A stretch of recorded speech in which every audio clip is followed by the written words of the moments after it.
I went into the Army right after high school. I was the only thing to do. Growing up in New Jersey, the safest and the best thing to get out of the community. So I joined the Marine Corps. It's known to be a fierce fighting force. I was in high school when 9/11 happened, and right after that, I went straight into the Marine Corps. I served in the U.S. Army for 14 years, 8 months. My lineage of men in the family obviously served, so it kind of felt like a rite of passage.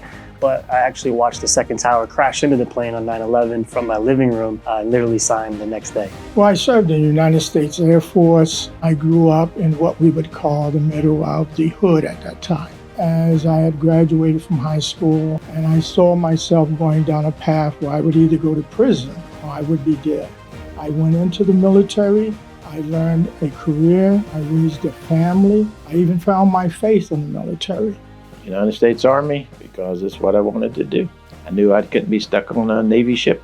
I just had to make sure that I could be on land. I was in the United States Air Force. It was really the only service that all jobs you can use as a civilian. Well, I actually served in the Marine Corps.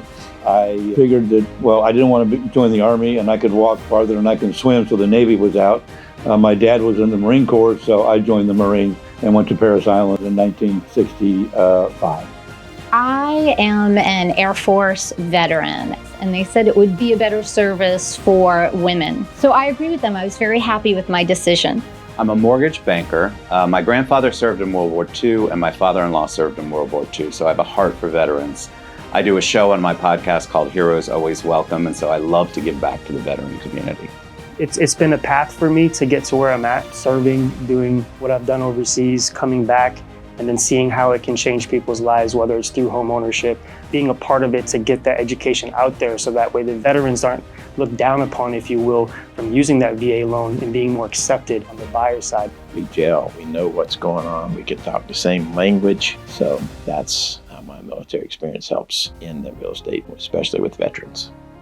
How it helped me was it gave me discipline. It gave me a sense of, integrity and honesty and learning teamwork. So it was just a logical progression to come into the real estate, bringing expert contract negotiations and be able to use my leadership skills, which I hope to do here within ORRA. So I definitely learned to be a leader, even though I'm a woman of small stature. It definitely taught me to project and to know that I have my own power. So some of the leadership skills that I gained during the Air Force was service before self, looking out for my next soldier or airman.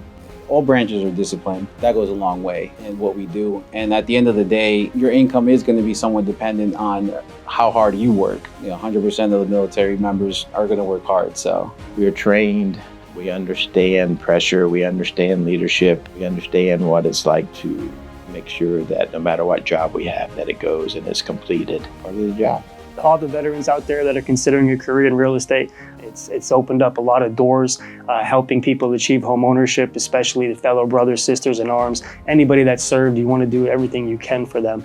Here in ORRA, we've started the Military Council, and I'm so glad to be a part of it. It is going to bring an awareness to the veterans who are realtors and how we can now be, I would say, on the very precipice of something new for ORRA. Veterans Week means, helping and understanding what veterans have done, what they go through, what they've been through, how do they work themselves through the rest of their life after they've been in the military. It's recognizing the sacrifices from all different branches, past and present. Being a veteran, we're not a veteran just 1 week. We're veterans 365 days a year. It's a week that we get to recognize our veterans, bring awareness to them, to their needs, to their successes and stuff like that. I believe that veterans bring loyalty and dedication and devotion, and they have given everything to their country, and it's so important for us to recognize that and give back to them. Thank you, veterans, for all you do. As a wife of a veteran, I sincerely appreciate all the sacrifice and the service that you have given to our country. We thank you. While Veterans Month is nearly over, it's never too late to serve. Please consider signing up to support the Military Affairs Committee, MAC.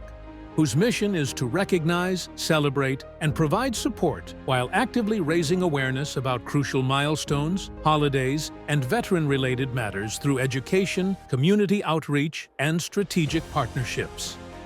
MAC is dedicated to advocacy, focusing on veteran-related legislation and promoting property ownership for military members and their families, while championing diverse issues affecting the military community.